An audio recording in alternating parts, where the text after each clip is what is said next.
सर्व मंगल मांगल्ये शिवे सर्वार्थ साधिके शरण्ये त्र्यंबके गौरी नारायणी नमोस्तुते। नमस्कार, मी अनिता कैलाश चौधरी के चौधर आर्ट्स या यूट्यूब चॅनलवर तुमच्या सर्वांचे मनापासून स्वागत करत आहे। खूप सोप्या पद्धतीने आपण आता तांबूल घरी कसा बनवायचा, तर दोन पद्धतीने मी तांबूल बनवायची पद्धती मी तुम्हाला दाखवणार आहे। तर प्लीज माझ्या चॅनलला लाईक, शेअर आणि सबस्क्राईब करायला विसरू नका। मी घरीच असं छान कॅरीमध्ये नागवेलीच्या पानांचा वेल लावलेला आहे, तुम्ही पण लावू शकता। हा सहज लागतो हा वेल। याची एक काडी सुद्धा आपण मातीमध्ये रोवली तर खूप छान प्रकारे हा वाढू शकतो आणि मस्तपैकी घरी आपल्याला नागवेलीचे पानं उपलब्ध होऊ शकतात। तर छान वेलाला भरपूर पानं लागली होती, तर चला म्हटलं नवरात्री स्पेशल आपण नागवेलीच्या पानांचा तांबूल आपण आपल्या प्रेक्षकांना दाखवूया। तर खूप सोप्या पद्धतीने हा तांबूल आपल्याला घरी बनवता येतो आणि ह्या पानांचे बहुगुणी फायदे आपल्याला शरीराला मिळतात आणि घरी बऱ्यापैकी साहित्य असतंच, त्यामुळे कुठलंच टेन्शन न घेता तुम्ही हा तांबूलचा प्रकार घरी या नवरात्रीत देवीच्या नैवेद्यासाठी नक्कीच बनवा। आपल्या देव्यांना तांबूल हा अतिशय आवडीचा प्रसाद आहे आणि तो आपल्या आरोग्यासाठी सुद्धा खूप चांगला आहे। त्यामुळे या नवरात्रीत तुम्ही असा छान आरोग्यदायी तांबूलचा प्रसाद नक्की बनवा। तर यासाठी आपल्याला पानं लागतील, तर मी छान पानं स्वच्छ धुवून सुक्या कॉटनच्या कपड्याने पुसून घेतलेले आहे। त्यासाठी लागणारं साहित्य बघूया। इथे विलायची 4 घेतलेले आहेत, 4 लवंगा, सोप, सुपारी आवडीनुसार आणि गोडा मसाला मार्केटमध्ये मिळतो सोपचा, खोबरं आणि चेरी, कात, चुना आणि हे चमन मसाला आहे, तो सुद्धा खूप छान लागतो। आणि हा आहे गुलकंद सुद्धा आपल्या शरीरासाठी थंडावा देणारा आहे। हे सर्व साहित्य बहुगुणी आणि आपल्या शरीराला खूप आवश्यक असे घटक पाचन क्रिया सुधारण्यासाठी देतात। तर इथे पानं कापण्यासाठी एक कैची सुद्धा लागेल।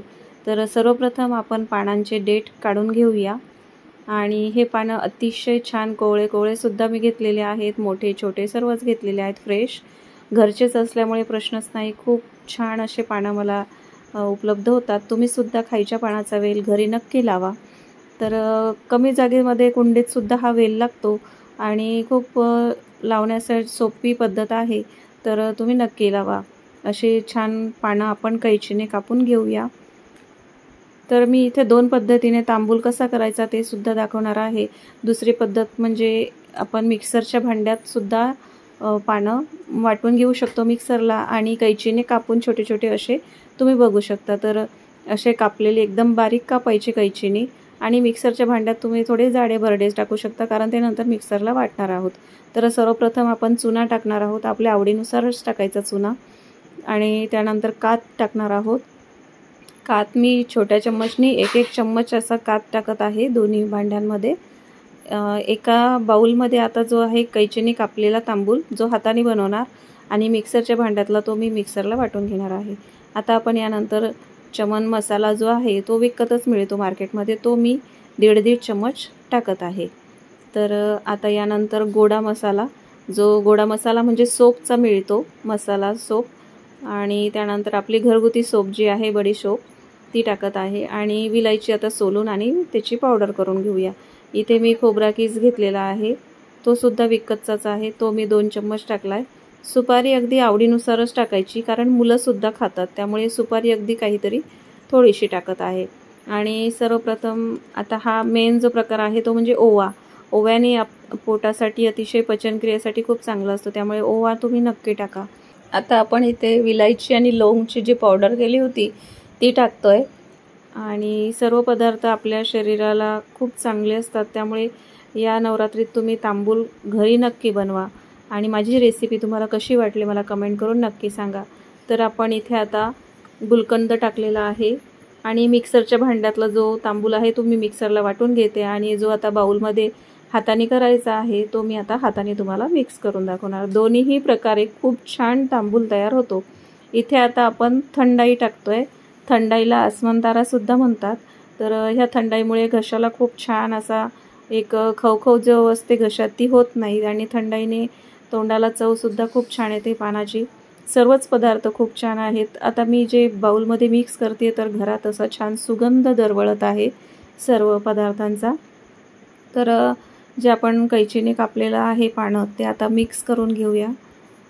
असे छान सोप्या पद्धतीने हा तांबूल घरीच आपण बनवू शकतो आणि मुलंसुद्धा खूप आवडीने खातात, घरातले सर्वच आवडीने खातील. तर या नवरात्रीत तुम्ही असा तांबूल बनवू शकता. बघा किती छान झटपट तयार होतो. थंडाईसुद्धा बारीक वाटून घ्यायची गरज नाही, कारण त्यालासुद्धा पाणी सुटतं.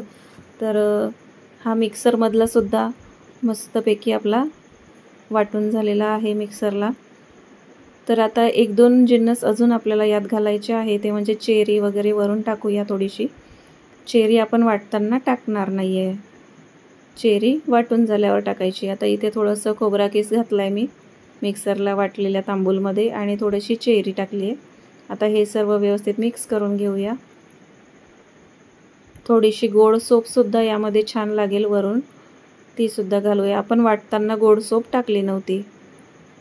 चेरी, गोड सोप आणि थोडंसं खोबरं हे मिक्सरला वाटून झाल्यानंतर टाकायचं. गोड सोपमध्ये सुद्धा धना डाळ वगैरे सर्वच असतं, ही विकत मिळते, तुम्ही घेऊ शकता मार्केटमधून. आता जे आपण कैचीने कापलेला तांबूल होता त्यातसुद्धा चेरी आणि गोड सोप टाकून घेतलेली आहे आणि दोन्ही तांबूल आपले तयार झालेले आहेत. तुम्ही बघू शकता दोन्ही पद्धतीने अतिशय झटपट तयार होतात. बरंचसं साहित्य आपल्या घरीच अवेलेबल असतं, त्यामुळे लवकर तयार होतो आणि खूप छान, खायलाही खूप टेस्टी लागतो. विलायचीसुद्धा मी बारीक वाटून यामध्ये ॲड केली होती, लवंग आणि विलायची. तर असा आपला छान तांबूलचा प्रसाद घरी तयार झालेला आहे. तर या नवरात्रीत तुम्ही हा तांबूलचा प्रसाद घरी नक्की बनवा आणि देवीला अर्पण करा. तुमच्या सर्वांच्या मनोकामना पूर्ण हो आणि सर्वांना छान आरोग्य मिळो, हीच माझी देवीकडे प्रार्थना आहे. माझा व्हिडिओ आवडला असेल तर प्लीज लाईक, शेअर आणि सबस्क्राईब करायला विसरू नका. आणि हो, मला कमेंटसुद्धा करा आणि तुम्ही ही रेसिपी घरी बनवली तर मला प्लीज कमेंट करून नक्की सांगा. Thank you so much.